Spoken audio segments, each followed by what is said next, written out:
Imagine you are holding a glass of beer in your hands. The bubbles rise like tiny lights seeking to escape to the surface. The foam spills over like an ephemeral crown, and the intoxicating aroma seems to invite you to a moment of pleasure. But what if I told you that what you are drinking is not simply a beverage? What if behind that golden liquid hides a millennial mystery, a secret that humanity has forgotten and that completely transforms the way we perceive it? The phrase is bold. Beer is not a drink. And no, this is not a play on words or a rhetorical exaggeration. What we are about to explore is a truth that spans history, spirituality, and the alchemy of the human soul.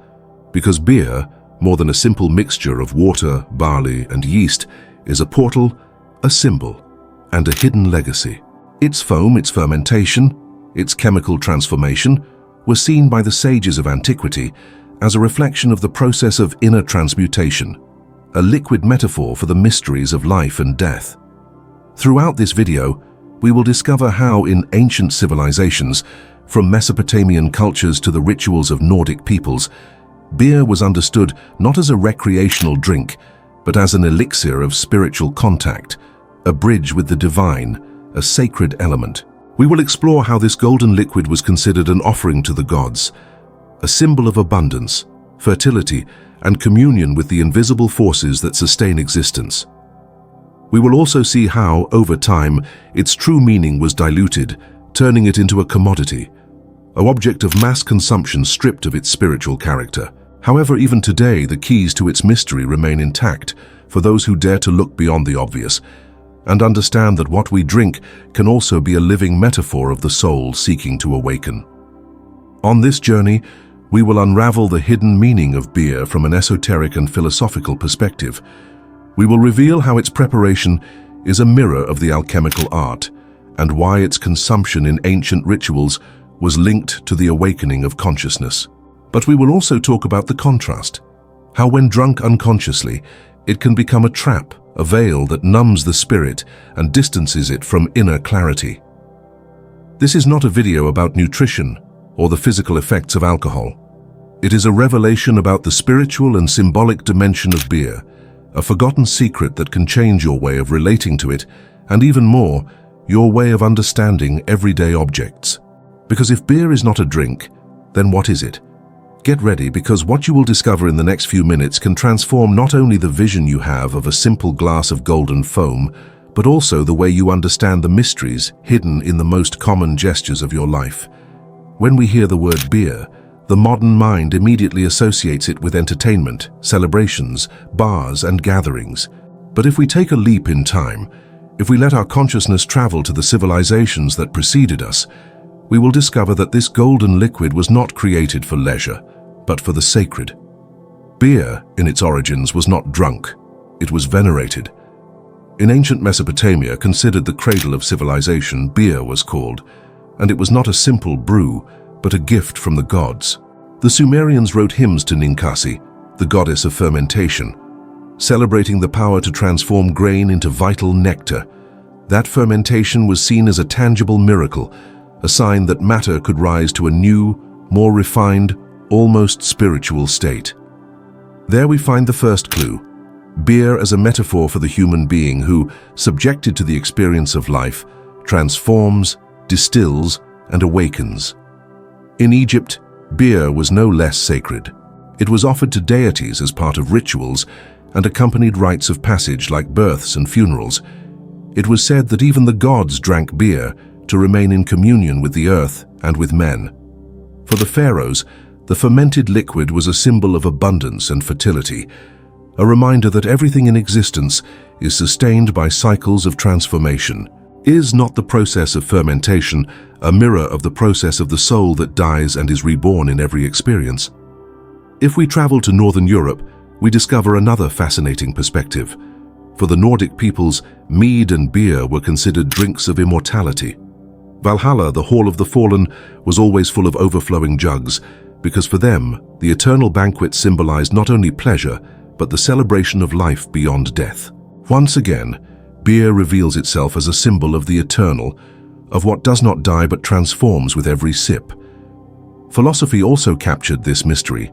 Plato and other thinkers saw in drinking rituals a representation of spiritual communion. It was not the act of getting drunk that was important, but the altered state of consciousness that allowed man to glimpse subtler realities. Beer, along with other ferments, was considered a vehicle to that intermediate state between wakefulness and sleep, a space where the soul could remember that it was more than a body. Over time, however, this sacred character faded. What was an elixir of connection became a consumer product. Man forgot that by drinking it, he was participating in an alchemical rite, the transmutation of the dense into the subtle, of the mortal into the eternal. Beer, therefore, is much more than a drink. It is a mirror of our own spiritual history. And by remembering its true place in the culture of ancient peoples, we understand that the everyday can hide profound mysteries waiting to be revealed by those who dare to look beyond the foam. Many believe that beer is solely a drink for social enjoyment, an accompaniment to conversations or celebrations. However, its true meaning lies hidden in a process that humanity has practiced for thousands of years, the alchemy of fermentation. Behind that silent bubbling, behind the yeast that transforms grain into a golden liquid, hides one of the most powerful metaphors for the human journey towards the expansion of consciousness. Fermentation is, in essence, an act of death and rebirth. The solid and limited grain dies in the preparation process. It is broken, boiled, and transformed into wort. Then, thanks to the action of yeast, that inert broth takes on new life and becomes something different, a liquid full of energy and movement. So it is also with the human being. To be born into a new stage, to reach the maturity of consciousness, we must allow certain parts of ourselves to die. The rigid ego, limiting beliefs, the habits that bind us, all must undergo that inner alchemy. Only then, like the grain, can we become something more refined, more subtle, more alive. Now, what distinguishes beer from other substances is its direct relationship with the earth and with fire. The grain comes from the earth. It is the fruit of human labor and the natural cycle. But to become a drink, it needs the fire that cooks and prepares it. Earth and fire unite at the beginning, and then air enters, represented in the bubbles born from fermentation. Finally, water sustains it all. In this simple process, we find the four elements working in harmony, just as the ancient esoteric traditions taught. Beer, then, is not a drink. It is a symbolic compendium of the universe, tangible proof that the elements, when combined, generate life and transformation. But here a crucial point arises. What was this liquid used for? In ancient cultures, beer was consumed in ceremonies as a bridge to other states of perception. The slight dizziness it produced was not seen as intoxication, but as an opening. It was a way to weaken the rigidity of the rational mind so that the spirit could hear what mental noise normally blocks, a bridge to the invisible. We can say that drinking beer in a ritual was equivalent to lighting a lamp in the darkness. The light was not in the drink itself, but in the state of receptivity it created. Shamans, priests, and spiritual seekers knew that this state was sacred because it allowed access to the wisdom that dwells in the deep unconscious. Today, however, beer has been trivialized. It is consumed in excess, stripped of its sacred character and reduced to a mere product. And here lies the great contrast. What was conceived as a key to expansion became a shackle that chains modern man to distraction and self-forgetfulness. The difference is not in the drink, but in the intention. A sacred object misused becomes its opposite. In this way, understanding beer as a symbol is to reclaim its real power.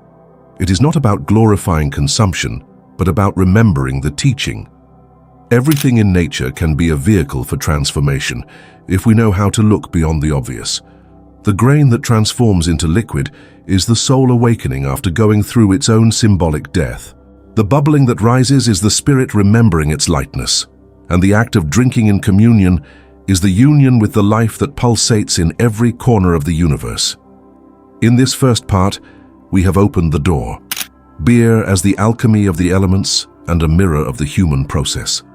In the second part, we will delve deeper into what this symbolic cord that unites man with the earth and the divine means, and how the misuse of the sacred can become poison for the spirit. We have already understood that beer in its origins was not a simple drink, but a living symbol of spiritual alchemy, a tangible representation of the four elements, and a ritual tool. But the passage of time, along with the forgetting of life's sacred character, has transformed that spiritual key into an invisible trap. Beer ceased to be a door to the divine and became an alleyway to oblivion. In ancient cultures, the consumption of beer was carefully regulated by rituals and ceremonies. No one drank by chance or for mere fun. Every sip was a conscious act, charged with intention and directed towards a higher purpose, to invoke forces, connect with the earth, open the mind to the invisible. Excess was forbidden because it was known that any imbalance distorts the spiritual experience. The drink was not the end, it was only the means. However, as societies lost contact with the sacred, beer went from being a symbol of communion to becoming a mundane distraction. Modern man, disconnected from the rhythms of nature, began to drink not to remember who he was, but to forget what he is. Therein lies the great tragedy. What was once spiritual medicine today transforms into existential anesthesia. And here a deep paradox appears. The same substance that in ancient rituals helped weaken the ego so that the spirit could emerge today reinforces a dormant ego, trapped in unconsciousness. The problem is not in the substance itself, but in the intention and the use. A knife can cut bread or wound. The difference is made by the hand that holds it. The modern abuse of beer and so many other substances reflects a larger spiritual wound, the forgetting of the sacredness of life. When the human being loses his contact with the divine, he seeks to fill that void with the material, the sensory, the immediate. He drinks to feel pleasure, to escape his pain, or to avoid looking within himself. What was once a key to the depths is now used as a lock to avoid seeing the essential. Nevertheless, even amidst this distortion, the symbol remains. The alchemical power of fermentation, the union of the elements, the wisdom contained in the transformation of grain into liquid. All of this continues to be a reminder of what we are capable of doing. Beer speaks to us, even if we do not always listen. It reminds us that life is transformation, that nothing is fixed, and that rebirth is possible even in the midst of apparent death. Recovering this sacred sense does not necessarily mean returning to consuming beer in rituals. Rather, it means learning to recognize in every daily act that spiritual dimension that has been lost. The bubble that rises in the glass is also the bubble that rises in our soul when we elevate ourselves above the weight of the material. And if something must be clear, it is the following. The sacred never disappears. It only hides behind desecration. Beer did not lose its spiritual character. We are the ones who lost the gaze capable of seeing it. Rediscovering it is to rekindle the lamp in the darkness. It is to remember that everything that exists can be a portal to the eternal. So far, we have explored the duality, the sacred use and the profane abuse, the key and the lock, the light and the shadow. Now in the next section, we will reveal how these teachings can be translated into practical keys for our daily life, without the need to resort to ancient rituals or external substances. When we understand that beer is not only a drink, but a symbol of transformation and an echo of the divine, a question inevitably arises. How can we transfer this wisdom to our daily lives beyond the lost ritual and modern abuse? The answer lies in learning to transform every act, every decision, and every instant into a gesture of consciousness. It is not about returning to ancient ceremonies with exactitude, but about recovering their spirit and applying it to the present. The first key is to honor constant transformation. Just as the grain dies to become beer, we too must allow certain parts of our life to dissolve, to make way for something greater. Sometimes we cling to habits, relationships, or thoughts that no longer serve us, as if the fear of letting go protected us. But the teaching is clear. Everything that does not transform stagnates, and what stagnates eventually rots. Life asks us to transmute, like the grain that becomes a new being. The second key is conscious intention.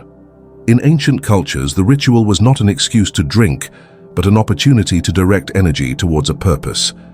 Today, we can rescue this practice by remembering that every action, no matter how small it seems, has immense power if we perform it with full intention. Eating, walking, breathing, or even conversing can be a sacred act, if we do it with the mind and heart focused on a higher purpose. Beer then ceases to be an external symbol and becomes an internal reminder. Nothing is trivial. Everything can be a portal. The third key is to learn to distinguish between escape and communion.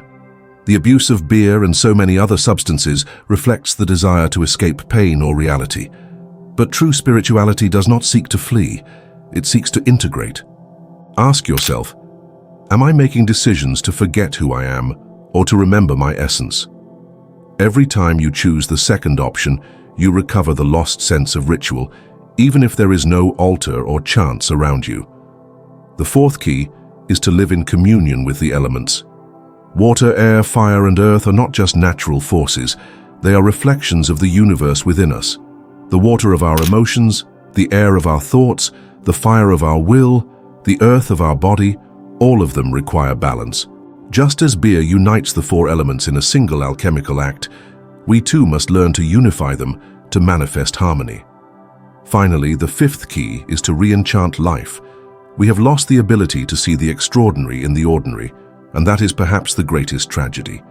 Beer reminds us that even the most everyday thing, a grain of cereal, a fermentation process, can contain a divine mystery.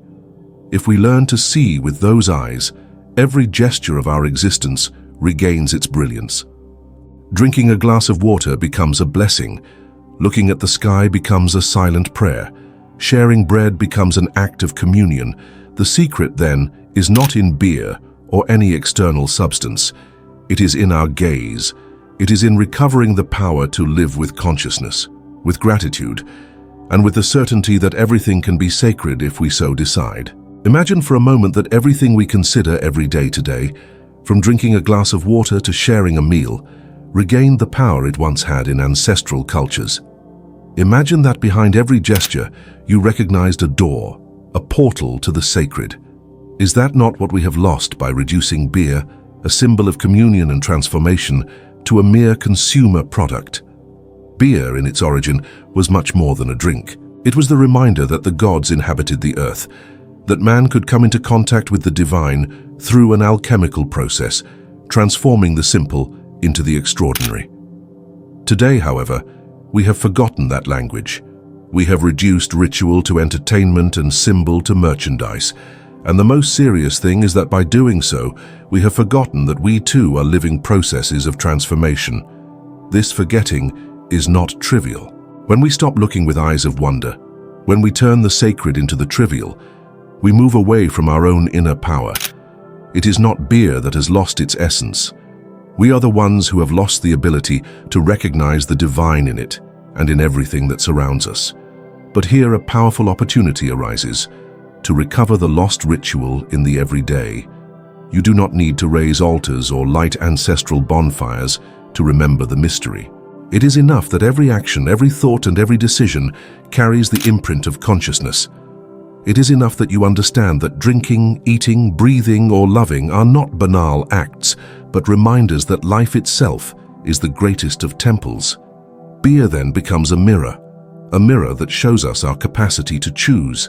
Will we use it as an escape, as a vehicle of forgetfulness, or as a symbol of transformation and communion? That decision is intimate, personal, and in it lies the difference between a mechanical life and a conscious life. Remember, everything that enters your body, be it food, drink, word, or thought, becomes a part of you. What do you choose to nourish? If the grain could transform into liquid gold to awaken the soul of those who drank it, you too can transform every instant of your life into an act of power, beauty, and wisdom. The final message is clear. It is not about the beer, but about your gaze. If you manage to recover the vision that sees the divine in the simple, you will have taken a step towards true freedom. Then you will understand that the true ritual is not out there in temples or ancient cultures, but within you. There, in the deepest part of you, the invisible cord with the sacred remains intact, waiting for you to recognize it. And now I invite you.